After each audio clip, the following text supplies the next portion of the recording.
Bonjour, dans cette vidéo, je vais vous montrer comment optimiser Stock Standard afin de faire des ventes comptoirs. Donc Stock Standard est capable de faire les ventes comptoirs. Par contre, par défaut, la configuration n'est pas vraiment optimisée pour les ventes comptoirs. Donc, quand vous installez l'application, elle vient avec une configuration générique qui vous permet de gérer vos stocks, faire des factures pro forma. Mais pour les ventes comptoirs, il faut configurer l'application afin que vous puissiez faire les ventes comptoirs confortablement. J'ai à ma possession ici une imprimante de ticket de caisse ainsi qu'un scanner code à barre. Vous pouvez faire des ventes comptoirs sans ce matériel, mais en général c'est la configuration standard. Donc on utilise une imprimante ticket de caisse afin d'imprimer les reçus et un scanner code à barre afin de saisir les produits rapidement. Au niveau de l'application, donc j'ai rien encore configuré, donc je vais créer une nouvelle base de données vierge afin que vous allez voir toutes les configurations nécessaires. Donc je vais commencer par créer une nouvelle base de données.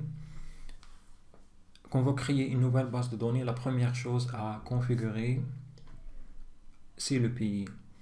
Si votre pays n'est pas dans la liste, vous pouvez toujours sélectionner autre et vous configurer par la suite la TVA et les symboles monétaires. Mais quand votre pays est là, donc la TVA et le symbole monétaire vient configurer par défaut. Donc il faut sélectionner le pays. Il y a certaines configurations de base. Par exemple, ici, j'ai plusieurs tarifs. Dans notre démo, donc on ne va pas utiliser plusieurs tarifications. Je vais vous montrer c'est quoi exactement. Donc si je sauvegarde, si je vais créer un nouveau produit, donc je vois qu'il me propose de faire plusieurs tarifications. Par exemple, tarification par défaut, tarification gros, mais on ne va pas faire ça. Donc on veut simplifier. Donc je vais décocher celle-là et je sauvegarde. En général, la première chose à faire après l'installation de l'application et la configuration, c'est de saisir les produits. L'application ne vient pas évidemment avec les produits. Pour sélectionner le produit, je vais à l'onglet stock, je clique sur nouveau produit et je saisis les informations de mes produits. Par exemple, je vais juste faire produit 1. Je peux spécifier la famille de produits, la marque, la quantité actuelle que j'ai dans le stock. Par exemple, j'ai 120 pièces. Je peux spécifier le prix hors taxe. Je spécifie la TVA. Je vais vous montrer comment configurer la TVA par défaut. Je peux spécifier directement le prix de vente hors taxe, comme je peux spécifier une marge et laisser l'application me calculer le prix de vente pour moi. Je peux aussi spécifier une image pour le produit.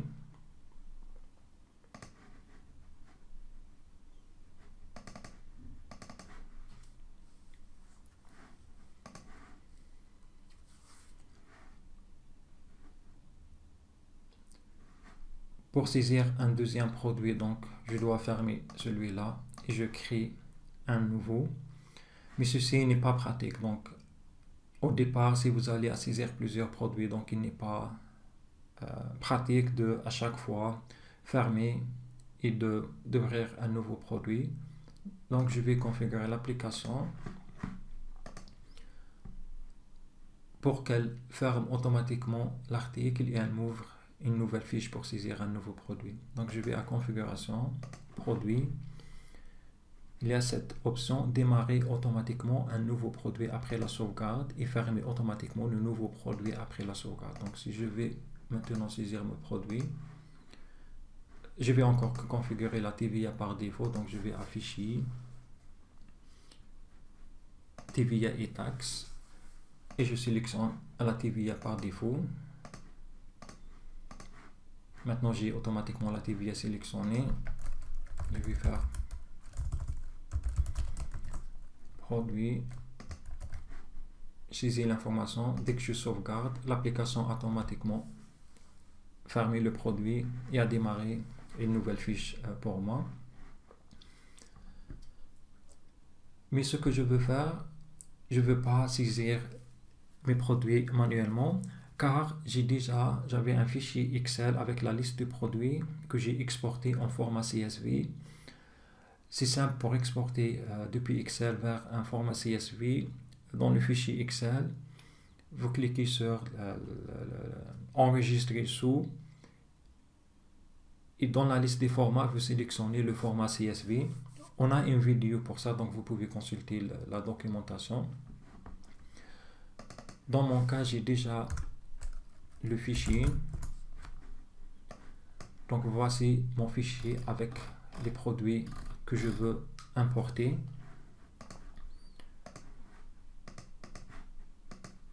Donc je vais supprimer ces deux produits. Et je vais importer ce fichier comme produit. Donc pour importer ce fichier, donc je vais à Fichier, Import-Export, importer un fichier CSV, et dire que je vais importer la liste des produits. Je sélectionne mon fichier.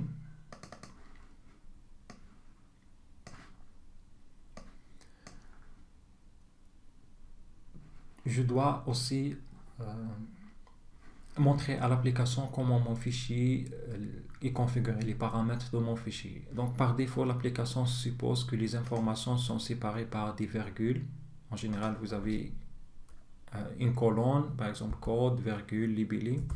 Mais mon fichier n'est pas séparé par des virgules, par contre, il est séparé par tabulation. Donc au niveau de l'application, le séparateur, donc je spécifie tabulation. Donc j'ai supprimé la virgule par défaut, je mets tabulation. Donc l'application a automatiquement reconnu les colonnes. Je vois ici que dans la première ligne, j'ai les noms des colonnes. Donc je dis à l'application que ma première ligne contient la liste des colonnes. Ce que je remarque, c'est que le texte n'est pas affiché correctement. Donc si je l'importe comme ça, le texte sera comme ça. Par contre, si je vois mon fichier, il est affiché correctement. Parce que mon fichier n'est pas encodé comme l'encodage par défaut de l'application. Donc en général, un fichier, il a un encodage spécifique. Si je vais à bloc-notes, je vois ici, il m'affiche l'encodage du fichier. Il m'affiche ANC. Alors que l'application essaie d'utiliser ce format UTF-8. Donc je dois le changer.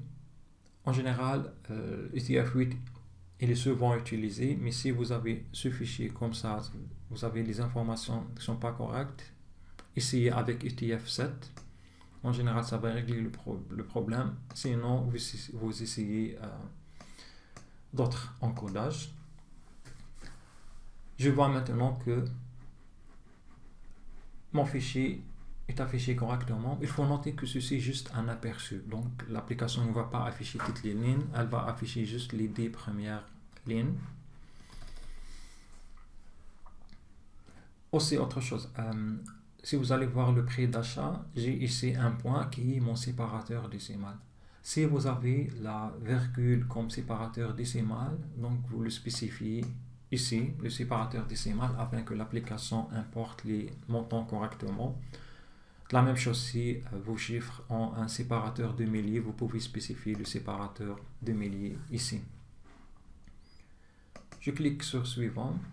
Donc maintenant je dois dire à l'application c'est quoi ces colonnes. Donc l'application fait automatiquement un mappage automatique quand elle connaît les colonnes. Par exemple, elle voit quantité, elle sait que c'est la quantité, prix de vente TTC, elle sait que le prix de vente TTC. Mais elle voit ici lib. Dans mon fichier, j'ai la colonne lib. Donc je dois dire à l'application que lib c'est libellé, femme c'est famille, achat hors taxe c'est le prix d'achat hors taxe. Maintenant j'ai mappé les colonnes.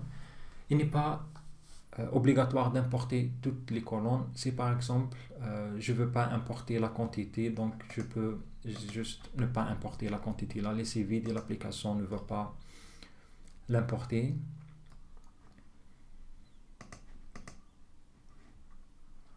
Par exemple, j'ai d'autres colonnes dans l'application. L'application, je peux importer le poids, je peux importer l'unité, je peux importer d'autres informations, mais ne sont pas dans mon fichier CSV, c'est pas méchant. Donc l'application va importer les informations qui sont dans votre fichier et que vous avez choisi de les importer. Je clique sur suivant, l'application va commencer à m'importer votre fichier. Donc tout dépend de la taille de votre fichier et du nombre de produits. Donc l'importation peut prendre un moment. Je clique sur terminer. Je vois maintenant que mes produits ont été importés. Donc après l'importation, je peux continuer à enrichir les informations des produits. Donc je peux par exemple ajouter des images à mes produits. Par exemple, je vais ajouter pour celui-là et celui-là. Si vous avez par exemple un fichier, un ancien fichier CSV par exemple, je vois ici que la TVA est 17% et que la TVA maintenant est à 19%, donc on peut toujours changer la TVA. Donc si je vais toujours à TVA et taxes, l'application a importé déjà la TVA 17%, donc je peux dire remplacer par 19% et l'application va le faire. Donc maintenant si je vais à ce produit, il était 17, maintenant il est 19%. Donc ils sont tous à 19%. Donc ceci est aussi utile. Donc s'il y a une nouvelle loi de finances et la TVA a été changée, donc vous pouvez changer la TVA.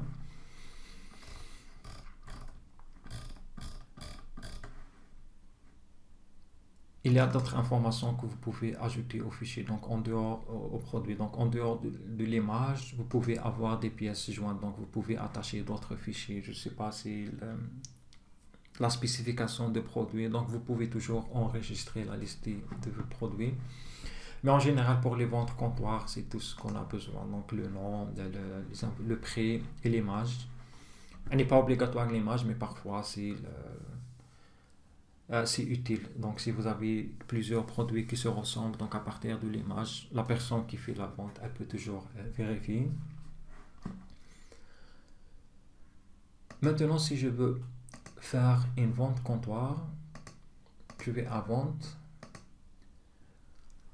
La première chose, donc pour avoir le produit, donc je sélectionne mon produit. Par exemple, je sélectionne ce produit.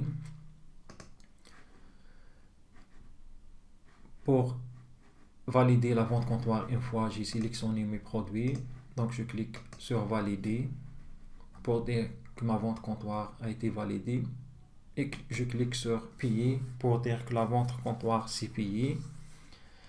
Mais ceci n'est pas pratique, donc c'est pas comme ça quand on fait des ventes comptoirs, donc on va perdre beaucoup de temps. Ce que je vais faire maintenant, donc la première chose, au lieu de saisir manuellement, donc je vais utiliser un scanner Kodaba. Pour cela, donc je vais configurer mon scanner. Pour le configurer, je vais afficher configuration lecteur Kodaba. Je clique pour lancer l'assistant de configuration. La configuration va me demander de scanner des codes. Si votre scanner peut scanner des codes directement sur l'écran, donc vous scannez directement sur l'écran. Si votre scanner ne fonctionne pas sur l'écran, donc vous pouvez toujours imprimer la feuille de configuration. C'est une feuille A4, donc c'est pas via l'imprimante de TicketCast, mais via une imprimante A4. Pour le cas, mon scanner, il peut automatiquement lire à partir de l'écran. En fait, en général, je crois que ça ne dépend pas du scanner, mais ça dépend aussi de l'écran. Donc, je clique sur continuer. Pour mon cas, je vais utiliser juste dire que mes produits ont juste les chiffres. Si vos produits ont d'autres caractères, donc vous sélectionnez la deuxième option, donc je vais sélectionner la première. Donc l'application va me demander de lire le premier code. Donc je scanne juste ce code. Donc je ne vais pas toucher le clavier, je ne vais rien faire, je vais juste scanner le code. J'attends, donc l'application me demande de scanner ce code. Si je suis en train sur le papier, donc j'ai deuxième code. Donc la feuille, je vois deuxième code, je scanne le deuxième code. Donc je scanne. Et je scanne le troisième. Donc l'application a reconnu mon lecteur code à barre.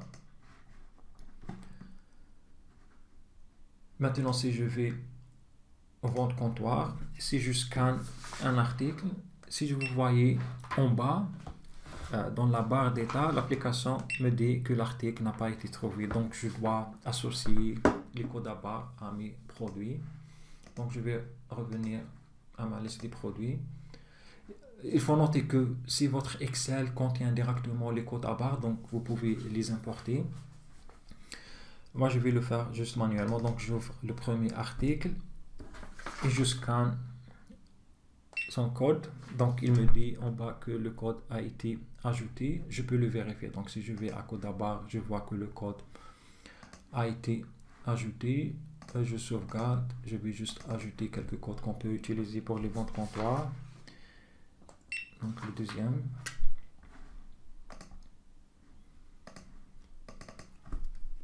Le troisième. Si vous avez remarqué, j'ouvre le produit, je scanne directement. Donc, je ne vais pas au code à barre et cliquer pour ajouter. Je peux ajouter manuellement, donc si je veux saisir manuellement. Mais je scanne directement. On peut ajouter plusieurs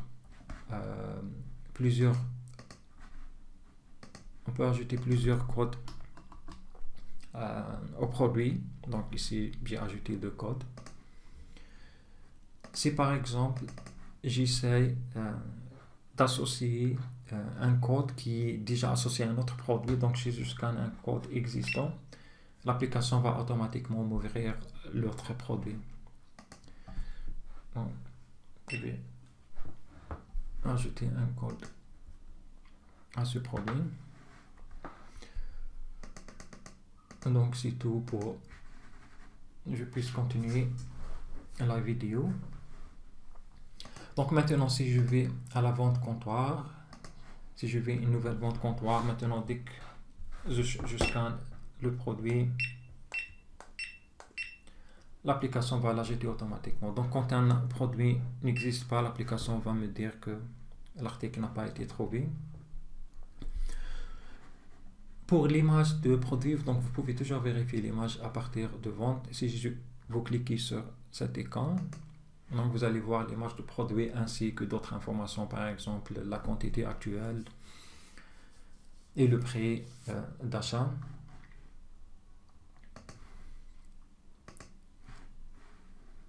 Je valide ma vente comptoir. Vous pouvez valider directement sans sauvegarder. La validation va automatiquement sauvegarder pour vous.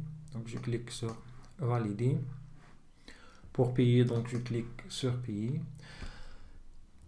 Ceci encore n'est pas pratique. Donc ce que je veux faire, dès que je clique sur payer ou dès que je valide, l'application me propose directement de payer. Donc dès que je clique sur valider, je veux que l'application le considère la vente comptoir comme payé.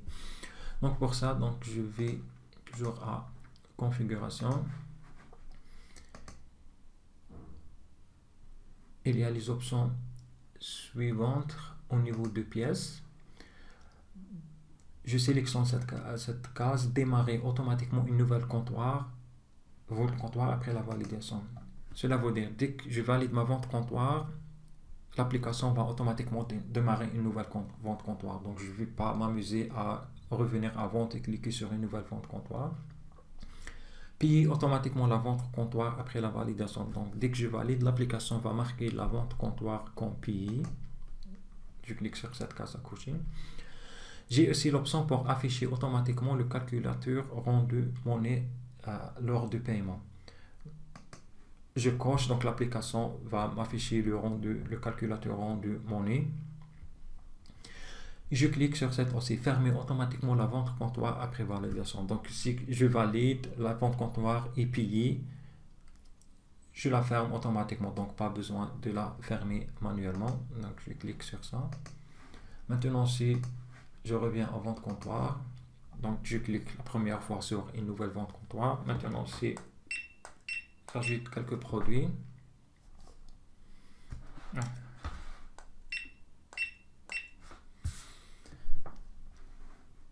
Dès que je valide, l'application va automatiquement le marquer comme payé et elle m'affiche le calculateur rendu monnaie. Je fais par exemple 25 000. Et voilà, l'application a fermé l'ancien vente comptoir et a automatiquement démarré une nouvelle vente comptoir.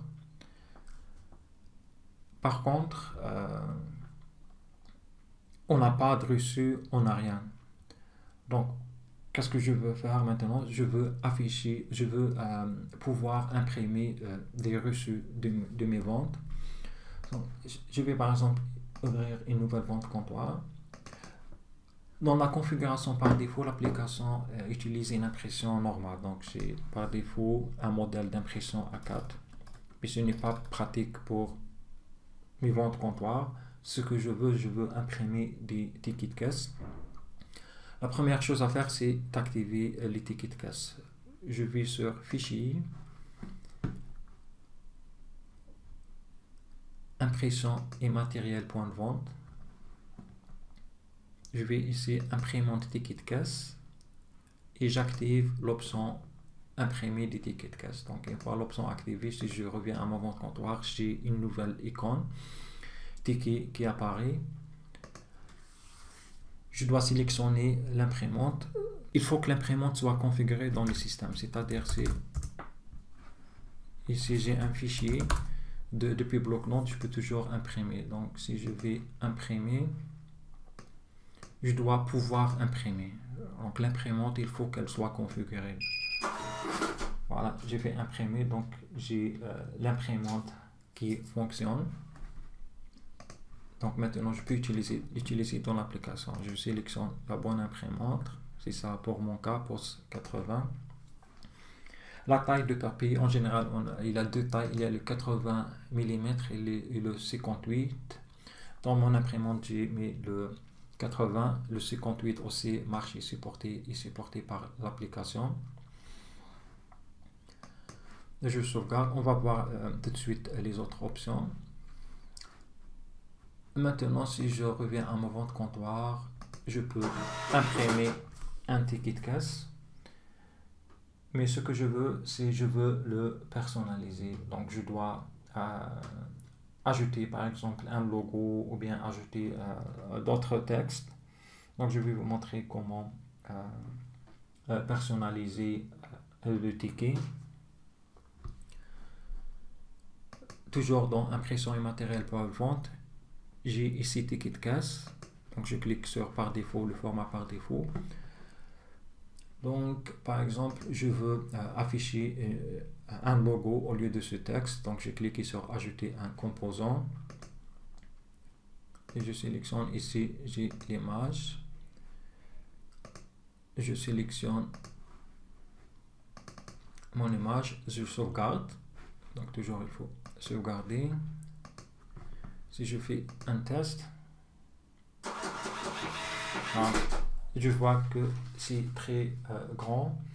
L'application essaie par défaut de trouver la taille, mais parfois tout dépend de l'image, tout dépend de l'imprimante. L'application parfois ne peut pas automatiquement trouver la bonne taille pour l'image. Donc je dois la spécifier manuellement. Donc il faut tester. Là, donc, il n'y a pas une formule magique. Donc, je clique par exemple, l'application a démarré 380. Donc, je vais essayer avec 380 et voir ce que ça va donner. Voilà, donc c'est un petit peu petit. Donc, je vais l'augmenter par exemple. Je vais mettre 680 par exemple.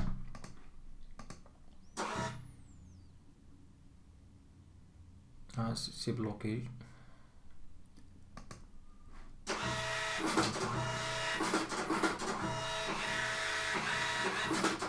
Ah, ok, donc apparemment 680, ça n'a pas marché, ça a causé des problèmes. Donc je vais essayer avec 500.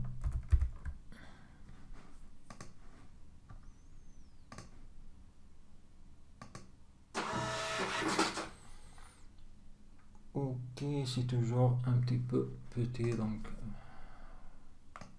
je vais essayer avec 600.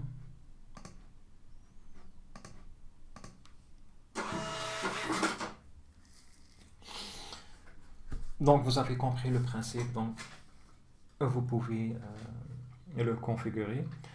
Euh, L'application en général essaye d'imprimer l'image au milieu, mais ça dépend de l'imprimante. Parfois, l'imprimante l'imprime toujours à gauche. Dans ce cas, il faut éditer l'image, l'utiliser par exemple avec Paint et ajouter un espace pour que l'image soit centrée. Vous pouvez aussi ajouter un espace en bas de l'image. Donc, vous pouvez toujours manipuler l'image avant de l'utiliser dans l'application. Bon, donc, je vais enlever ce texte. J'ai essayé d'autres options, par exemple pour afficher le mode de paiement, le nom d'utilisateur, d'autres informations. Donc vous pouvez expérimenter. Moi, ce que je veux faire, je veux juste ajouter un texte. Par exemple, merci pour votre visite. Je vais le centrer.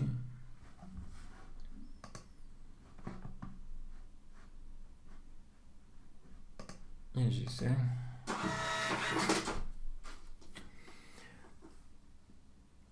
Donc, le texte est là. Merci pour votre visite. Donc voilà, j'ai mon ticket de caisse. Si par exemple je ne veux pas imprimer ce code client part, donc je peux toujours ne pas afficher le code client. Par exemple, je veux afficher le nom d'utilisateur qui a imprimé le ticket. Je vais vous montrer après comment ajouter des utilisateurs. Donc je sauvegarde. Si je fais un test. Voilà. J'ai le vendeur. Apparemment le nom n'est pas configuré. Voilà mon ticket de caisse. Donc l'application automatiquement affiche la TVA, les différentes informations. Ce qu'on peut aussi configurer dans le ticket de caisse, par exemple, si j'ai un produit avec un libellé trop long, l'application va automatiquement le copier. Par exemple, dans ce cas, on peut toujours spécifier un libellé ou une désignation spécifique pour le ticket de caisse.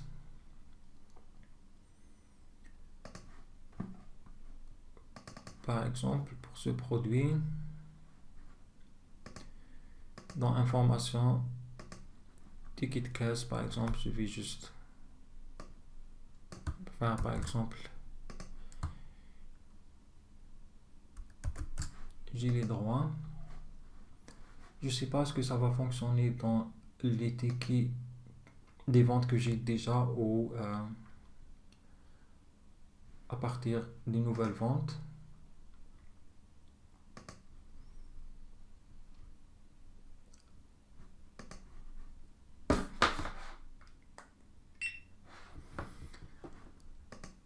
On a configuré l'application. Si je vais maintenant valider, l'application va automatiquement fermer.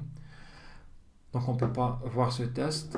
Ok, je vais le faire, donc pas de problème. Je vais juste cliquer sur ça. Je vais ouvrir ma vente.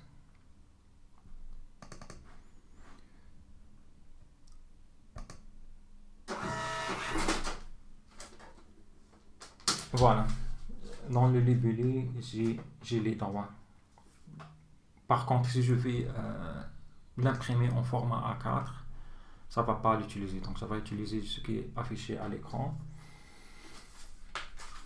La dernière configuration, c'est je veux que le ticket de caisse s'imprime automatiquement.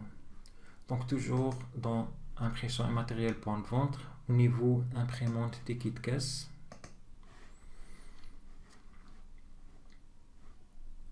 je fais imprimer automatiquement les tickets de caisse après le paiement. Après le paiement des ventes comptoir. Ah, autre chose, il faut noter aussi, donc on a cette option couper le papier automatiquement. Donc si votre imprimante peut copier le papier, donc vous pouvez, c'est activé par défaut, donc si ce n'est pas le cas, vous pouvez la désactiver. Si je veux par exemple afficher le symbole monétaire dans le ticket de caisse, donc je peux le mettre ici. Marge en pas, c'est cette marge, donc si je veux augmenter la marge ou la diminuer, par exemple je vais la diminuer, je ne veux pas perdre beaucoup de papier, donc je vais la mettre juste 4.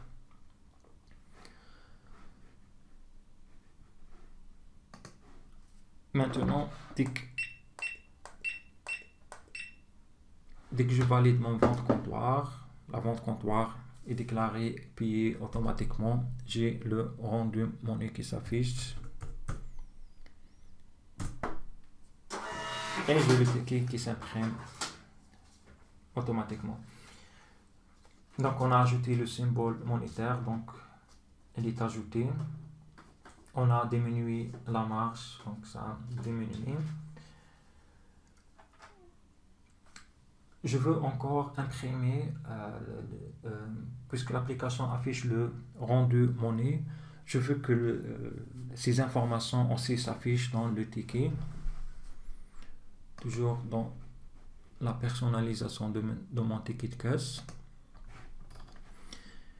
Je clique sur plus pour ajouter un composant. Donc tout dépend de votre écran. Donc on a ce problème. Donc dans certaines résolutions, les informations ici ne s'affichent pas clairement. Donc on va régler ce problème. Donc j'ai les différents composants que je peux ajouter. Donc j'ai ce composant qui est espèce et rendu monnaie. Donc je veux l'afficher en dernier. Juste avant, après votre visite, si je peux aussi l'afficher encore plus haut. Donc,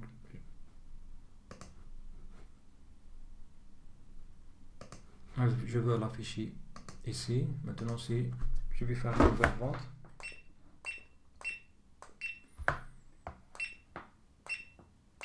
Si vous imprimez, scannez le même code plusieurs fois, donc l'application va automatiquement ajouter la quantité. Donc je clique sur valider, j'ai le rendu monnaie qui s'affiche, par exemple 80 000.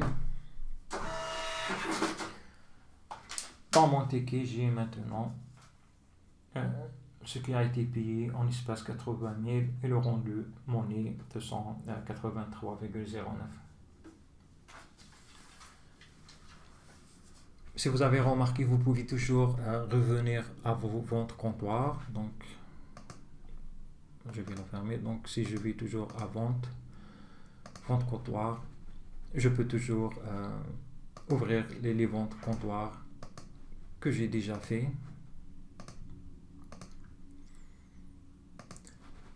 Ici, la liste est petite, donc si la liste est grande, donc vous pouvez toujours filtrer. Donc, si je peux faire une recherche par rapport à un numéro de vente comptoir par exemple 006, donc l'application va automatiquement filtrer pour moi.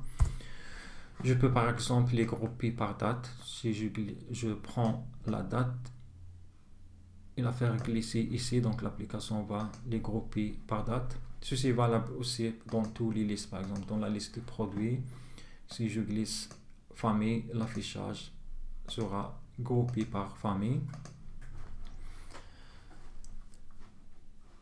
Si par exemple vous êtes trompé sur une vente comptoir, par exemple dans cette vente comptoir, je veux la corriger, vous avez remarqué que le bouton corriger est désactivé parce que cette vente comptoir a été déjà payée.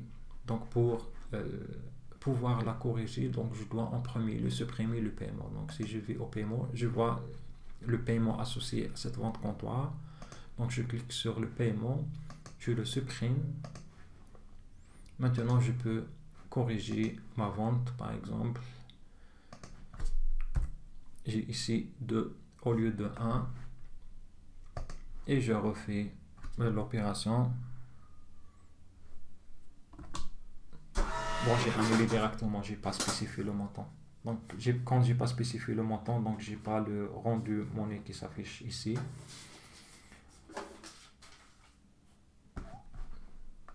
Aussi, si vous avez des anciens ventes comptoir, vous pouvez toujours réimprimer le ticket.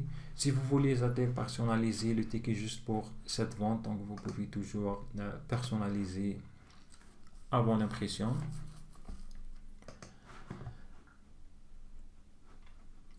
Ce que j'ai pas encore mentionné, c'est en général les imprimantes de tickets de caisse utilisent le standard USC POS. Si vous voyez le manuel de votre imprimante, vous allez voir qu'il a toujours cette mention USC POS. Si votre imprimante ne supporte pas ça, vous pouvez toujours basculer vers le mode Windows. Donc, essayez toujours avec ce mode. Si votre imprimante ne supporte pas, vous pouvez toujours utiliser le mode Windows. Donc, c'est la même chose. Donc, vous allez le configurer. Ça va fonctionner. La qualité d'impression et la vitesse d'impression n'est pas la même. Mais ça fonctionne.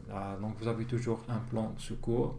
Le principe, si vous pouvez imprimer via bloc-notes, via d'autres applications dans votre imprimante, l'application va automatiquement pouvoir imprimer. Donc, commencez par USC POS. Si ça ne marche pas, vous pouvez essayer Windows.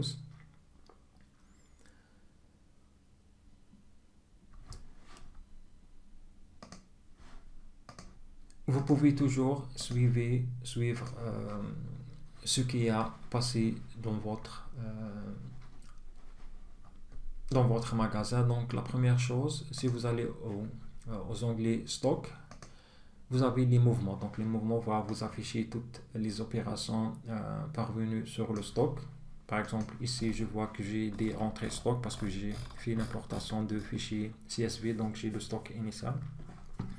Ensuite, je peux voir, donc pour ce produit, donc je vois il y a une quantité qui est sortie pour cette vente comptoir. Donc, je peux ouvrir le vente comptoir d'ici pour le client particulier.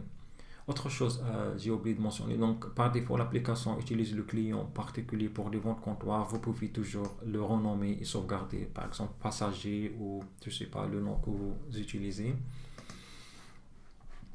Donc, je vois ici les différentes opérations faites sur mon stock. Je vois ici qui est en vert, je vois quantité entrée. En fait, c'était la correction de vente comptoir parce qu'on a corrigé la vente comptoir.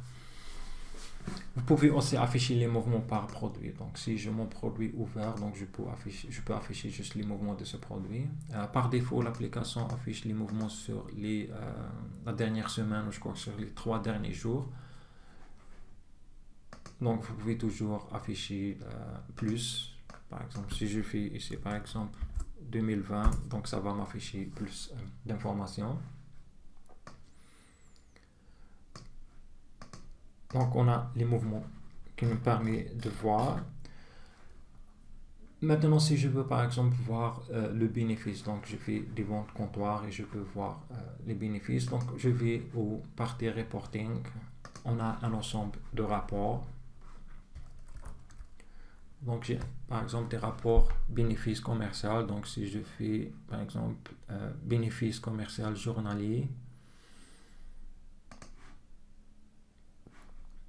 donc je peux voir mon bénéfice de ce jour. Donc, le différents ventes comptoir. Donc, il n'y a pas le détail, mais c'est la somme de mes ventes. Il y a pas mal de rapports. Donc, j'ai aussi, par exemple, le bénéfice par pièce. Donc, je vois mes ventes comptoir et le montant hors taxe de chaque pièce. Donc, il y a d'autres rapports que vous pouvez utiliser. Il y a aussi quelques dashboards qui sont prêts à l'utilisation.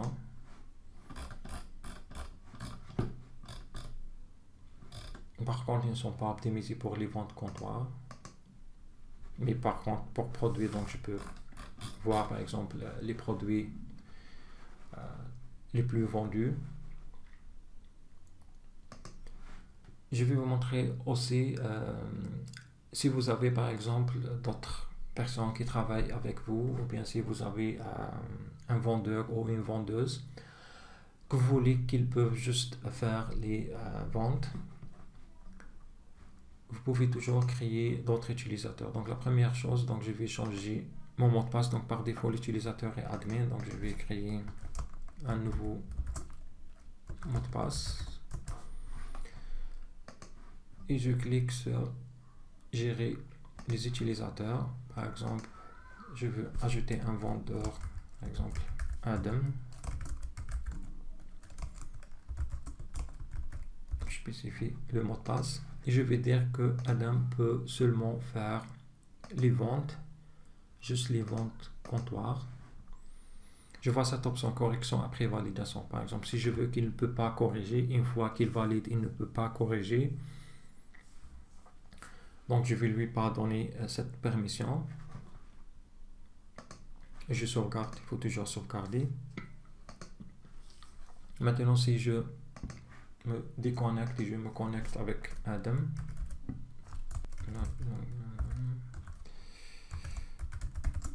Voilà. Je vois que l'application n'affiche plus les autres options, c'est juste vente avec vente comptoir, une nouvelle vente comptoir. Donc il peut faire les ventes plus normalement possible. Au niveau de détails, par exemple, s'il clique sur les détails, il voit l'image, il voit la quantité actuelle, mais il ne peut pas voir le prix d'achat. S'il essaie par exemple d'offrir le produit, ça ne va pas fonctionner. L'application essaie, mais ça va échouer parce qu'il n'a pas accès au produit. Donc il peut juste faire les ventes comptoirs. Donc il a toutes les opérations, donc il peut valider.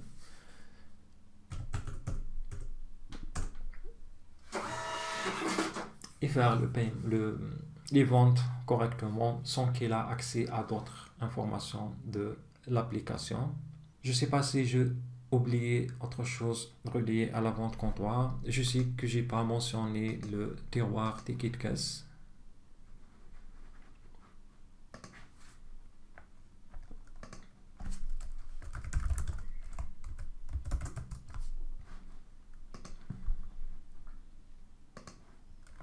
Donc si vous avez un tiroir pour les tickets de caisse, il est possible de le configurer.